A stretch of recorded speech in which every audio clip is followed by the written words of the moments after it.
जय श्री राम दोस्तों, SK trading point में आपका स्वागत है। और चलिए आज हम बात करेंगे कि अपने लाइफ को कैसे बेटर बनाया जाए। इस वीडियो का पार्ट नंबर 2 है।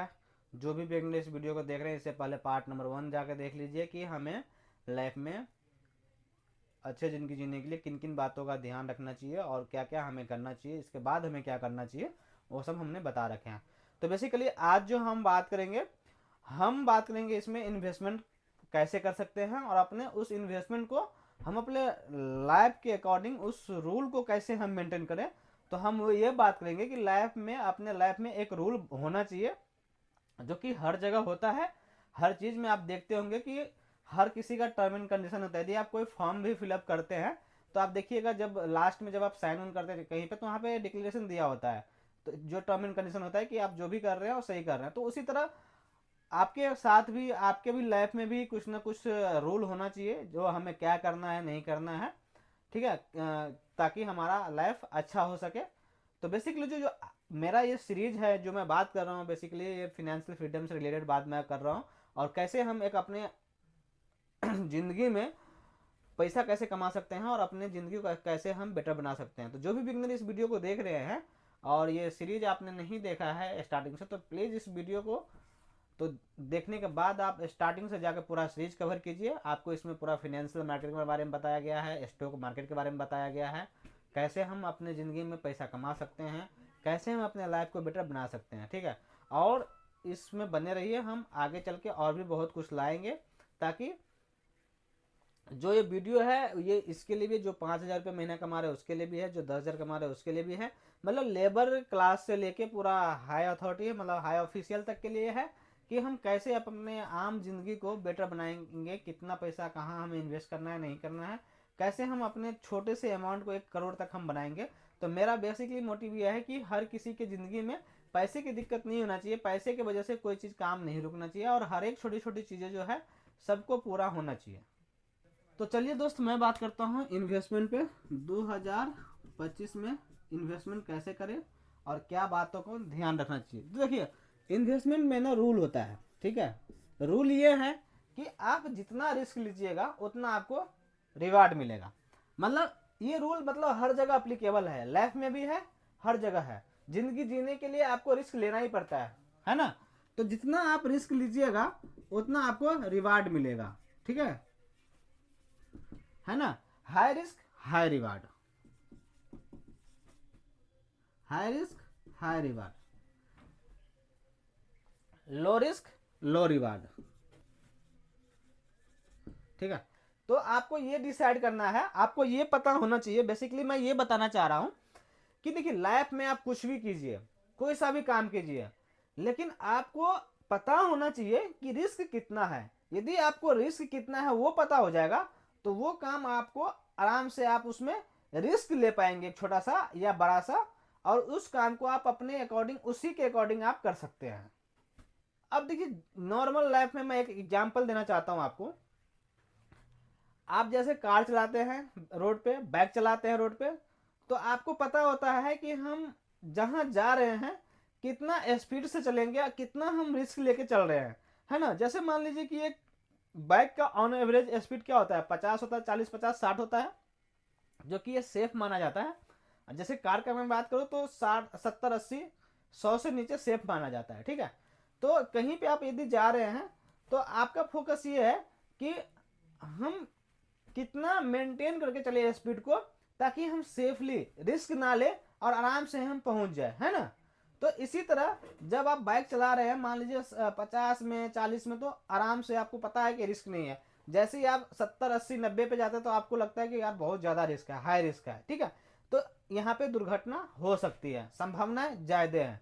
तो इसीलिए यहाँ पे भी है, यदि आप ज़्यादा रिस्क लेंगे ना तो ज़्यादा रिटर्न आपको मिलेगा। लो रिस्क लेंगे लो रिटर्न मिलेगा, कम रिस्क कम return, high risk high return, medium risk medium return, ठीक है। तो एक हम मीडियम का भी बात कर लेते हैं।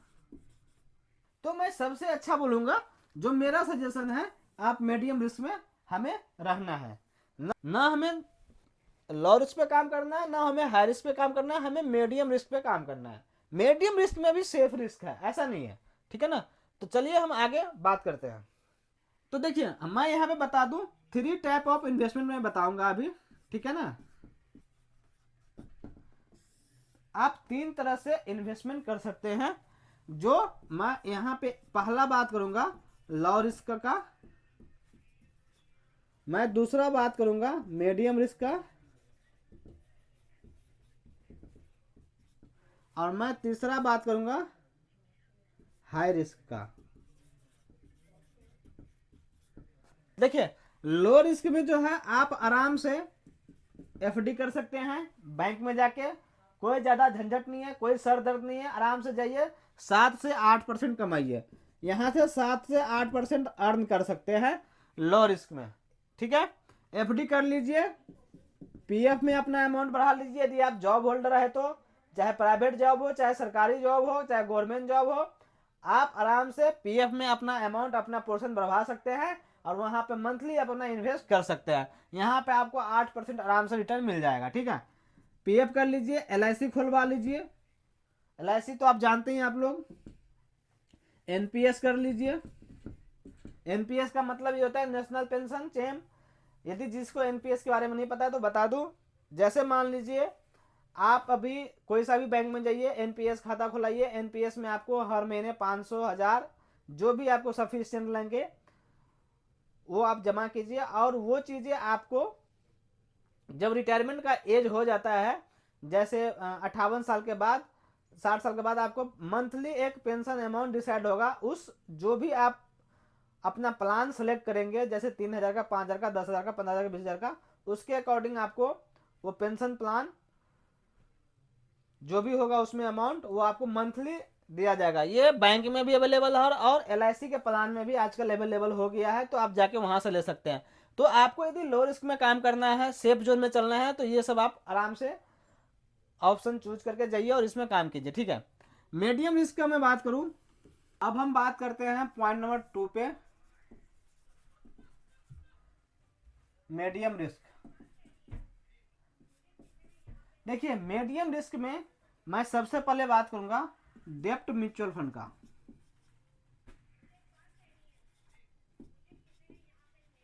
ठीक है, तो इसमें जो होता है लार्ज कैप होता है, दूसरा मीडियम कैप, तीसरा स्मॉल कैप। देखिए, जो मीडियम रिस्क में है आप यहां से 10% से लेके 20% तक का रिटर्न ले सकते हैं। ठीक है, जो सबसे ज्यादा रिटर्न है आपको स्मॉल कैप में 15 से 20% तक का रिटर्न मिल जाएगा, मीडियम में आपको 10 से 15% तक मिलेगा, और लार्ज कैप में 12% तो एवरेज मिलता है जो अभी का मार्केट का जो सिनेरियो है, जो लास्ट 10-15 साल का आप देखिएगा तो 12% जो है लार्ज कैप आराम से देता है, और लार्ज कैप जो है सबसे सेफ है। जो मीडियम रिस्क में बता रहा हूं, मीडियम रिस्क में मैं बोला था इन्वेस्ट करने के लिए, इसलिए मीडियम रिस्क में जाइए और लार्ज कैप का जो है आप एक म्यूचुअल फंड उठा लीजिए और इसमें आराम से इन्वेस्ट आप कर सकते हैं विदाउट हेडेक, आराम से, कोई दिक्कत नहीं है। जो दोस्त म्यूचुअल फंड है, म्यूचुअल फंड का जो टॉपिक है हम नेक्स्ट वीडियो में डिटेल्स में बात करेंगे, तो यहाँ पे थोड़ा सा शॉर्ट में मैंने बता दिया, आगे चल के हम बात करेंगे। ठीक है, और दूसरा चीज मीडियम रिस्क में एक तो आप म्यूचुअल फंड में कर सकते हैं, ठीक है, दूसरा दूसरा आप रियल एस्टेट में कर सकते हैं। ठीक है, देखिए, रियल एस्टेट में इन्वेस्टमेंट क्या होता है बहुत सारे लोगों को नहीं पता होगा, तो मैं जनरली यहाँ पे बता दूं, रियल एस्टेट में इन्वेस्टमेंट का मतलब ये होता है, जैसे यहाँ पे 2 टाइप का आप इन्वेस्टमेंट कर सकते हैं, पहला रेसिडेंशियल, ठीक है, दूसरा कॉमर्शियल। रेसिडेंशियल का मतलब ये होता है, मान लीजिए कोई कंपनी है जो रियल एस्टेट में डील करती है, वो कंपनी ने बहुत सारा बड़ा बिल्डिंग बनाया, फ्लैट बनाया, रेसिडेंशियल प्रॉपर्टी लेके, और सोसाइटी बनाया, उसमें आप एक घर खरीद लिए 1 BHK 2 BHK, जो आपके अकॉर्डिंग बजट है, आपके पास जो क्षमता है, जो पैसा है। मान लीजिए आपने 50 लाख में आपने घर खरीद लिया, और घर खरीदने के बाद आप उसको रेंट पे डाल दिए। ठीक है, तो जो उस रेंट से आपको इनकम हो रहा है वो आपके लिए रिटर्न है, जो आपने 50 लाख इन्वेस्ट किया। इसी तरह कॉमर्शियल है, कॉमर्शियल जो होता है वो बिजनेस के लिए, बिजनेस कैटेगरी में होता है, बिजनेस के यूज के लिए होता है।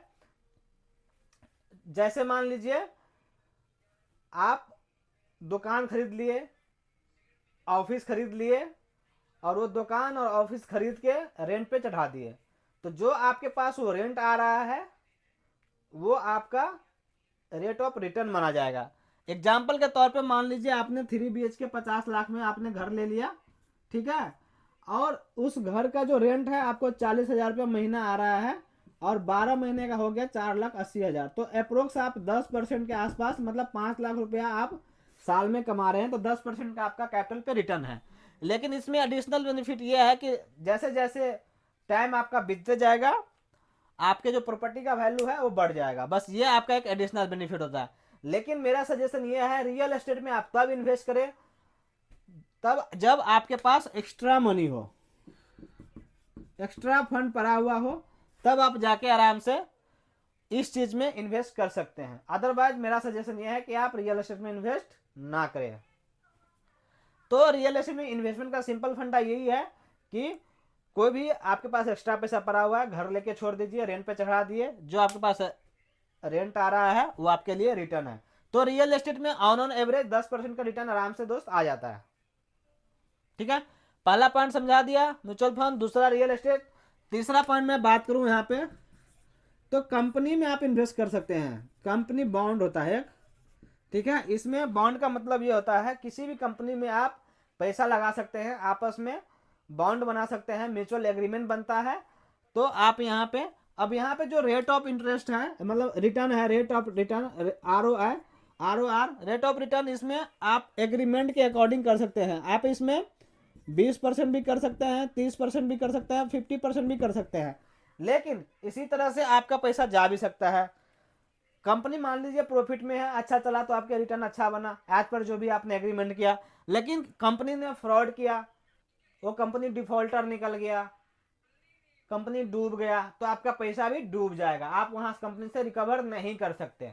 तो यहाँ पे रिस्क ज्यादा है, ठीक है, यहाँ पे रिस्क ज्यादा है, तो इसलिए मैं बोलूंगा आप कंपनी में पैसा ना लगाइए। आप सबसे बेटर है, यदि आपको सेफली मीडियम रिस्क में जो सेफ चलना है, तो आप लार्ज कैपिटल में पैसा लगाइए, लार्ज कैपिटल फंड में पैसा लगाइए, आराम से आप चैन की जिंदगी जिए और आराम से एक मोटा अच्छा खासा वेल्थ जनरेट कीजिए, फाइनेंशियल हेल्थ और फाइनेंशियल वेल्थ जो है दोनों जनरेट कीजिए। ठीक है, तो आगे चल के हम बात करेंगे म्यूचुअल फंड पे पूरा अच्छे से विस्तार में, और वहां पे हम बताएंगे कि एक लेबर क्लास का भी बंदा कैसे अपने पोर्टफोलियो को, कैसे अपने लाइफ में 1 करोड़ रुपया कैसे बना सकता है, और कितना मंथली इन्वेस्ट करके, और कितना दिन का टाइम लगेगा। बहुत ही मजेदार वीडियो होने वाला है, प्लीज आप लोग कंटिन्यू रखिएगा। अब मैं दोस्त यहाँ पे बात कर रहा हूं, तीसरा पॉइंट था हाई रिस्क का।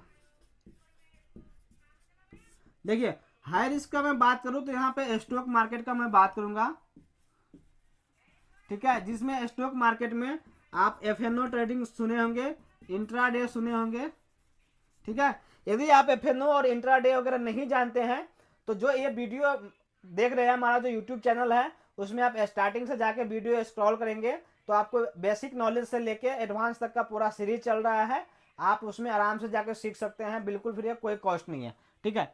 तो ये जो दोस्त यहाँ पे जो है, ये एक प्रोफेशन है, ठीक है, प्रोफेशन है, मतलब यदि किसी के पास अच्छा नॉलेज है तो ये हाई रिस्क ले सकता है और यहाँ से अच्छा पैसा आराम से कमा सकता है। तो जिसके पास नॉलेज है, यहाँ पे बहुत ही नॉलेज की जरूरत है, यहाँ पे बहुत ज्यादा नॉलेज होना चाहिए बंदों को, तब ये अच्छा पैसा यहाँ से कमा सकता है। अदरवाइज ये बहुत ज्यादा रिस्क है, सबसे ज्यादा रिस्क है, यहाँ पे आप पैसा गवा भी सकते हैं। जिसके पास अच्छा नॉलेज है, पता है वो कितना साल का 30 से 40% ही कमा पाता है। अब आप समझ रहे होंगे, मतलब इतना रिस्क, हाई रिस्क होने के बाद भी 30 से 40% ही कमा पाता है, वो भी अच्छा नॉलेज होने के बाद। तो इसलिए मैं बोलूंगा कि पहले आप इन्वेस्टमेंट सोचिए, इसके बाद धीरे धीरे आप यहाँ पे आइएगा। दूसरा, इसी में आप हाई रिस्क में स्टार्टअप जो होता है, स्टार्टअप का मतलब ये होता है, जैसे आपके पास पैसा पड़ा हुआ, आप कोई कंपनी क्रिएट करना चाहता है, कोई काम स्टार्ट करना चाहते हैं, कोई फैक्ट्री लगाना चाहते हैं, तो इसमें आपके पास स्टार्टअप में भी रिस्क ज्यादा इसलिए हाई रिस्क है क्योंकि यदि आपके पास बैकअप फंड नहीं है तो आप सस्टेन नहीं कर पाएंगे, आप फ्लॉप हो जाएंगे। क्यों? क्योंकि आप कोई भी नया काम स्टार्ट करते हैं, नया बिजनेस स्टार्ट करते हैं, तो कम से कम 2 से 3 साल 4 साल आपको मार्केट में सस्टेन करने के लिए चाहिए। आपके प्रोडक्ट के बारे में जब तक लोग नहीं जानेंगे तब तक वो कैसे आपका प्रोडक्ट कंज्यूम करेंगे, है ना।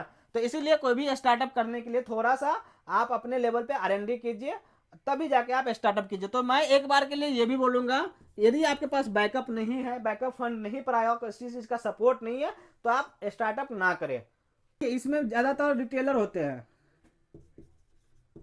रिटेलर होते हैं। हाँ। दूसरा चीज जो सबसे ज्यादा हाई रिस्क है, क्रिप्टो करेंसी। सबसे जो आजकल के जो बंदे हैं क्रिप्टो करेंसी की तरफ भाग रहे हैं, ठीक है, ये सबसे ज्यादा हाई रिस्क है। इसमें आप बिटकॉइन में कर सकते हैं इन्वेस्ट, और एक इथेरियम है, ठीक है। बिटकॉइन इथेरियम में आप इन्वेस्ट कर सकते हैं, लेकिन मेरा सजेशन ये है इसमें आप तब करें जब आपके पास एक्स्ट्रा फंड है, अथवा पैसा है। उस पैसे का जाने से भी कोई फर्क आपको नहीं पड़ेगा, तभी आप इसमें करिए, अदरवाइज नहीं करिए। मैं तो मेरा सजेशन ये है कि जो इंडिया का मार्केट है ना, इंडिया स्टॉक मार्केट, इसी में आप यदि अच्छा नॉलेज ले सकते हैं ना, तो यहाँ पे भी पैसा कमाने का बहुत सारा ऑप्शन है। आराम से आप अच्छा पैसा कमा सकते हैं इंडिया स्टॉक मार्केट से ही। आपको क्रिप्टो करेंसी में जाने की जरूरत ही नहीं है, यदि आप अच्छा नॉलेज यहाँ से ले सकते हैं। क्यों जाना है हमें दूसरे की चीज़ों में, हमारे पास तो अपनी चीज़ें पड़ा हुआ है। तो मेरा सजेशन ये है कि आप आराम से पहले मीडियम रिस्क में जाइए, म्यूचुअल फंड से आप आराम से पैसा कमाना स्टार्ट कीजिए, थोड़ा थोड़ा आप कैश स्टॉक मार्केट से कीजिए। ये वीडियो जो आप देख रहे हैं, इस सीरीज जो है पूरा स्टार्टिंग से जाकर आप हमारा वीडियो देखेंगे तो आपको समझ में आ जाएगा कि हम स्टॉक मार्केट से कैसा पैसा बना सकते हैं, ठीक है। तो दोस्त, आशा करता हूं कि आपको ये वीडियो अच्छा लगा होगा। तो दोस्त, चैनल को सब्सक्राइब करना ना भूलिए, ताकि हर एक नोटिफिकेशन आप तक जाता रहे। फिर मिलते हैं नेक्स्ट वीडियो में, तब तक के लिए जय हिंद, जय भारत, बाय बाय दोस्तों।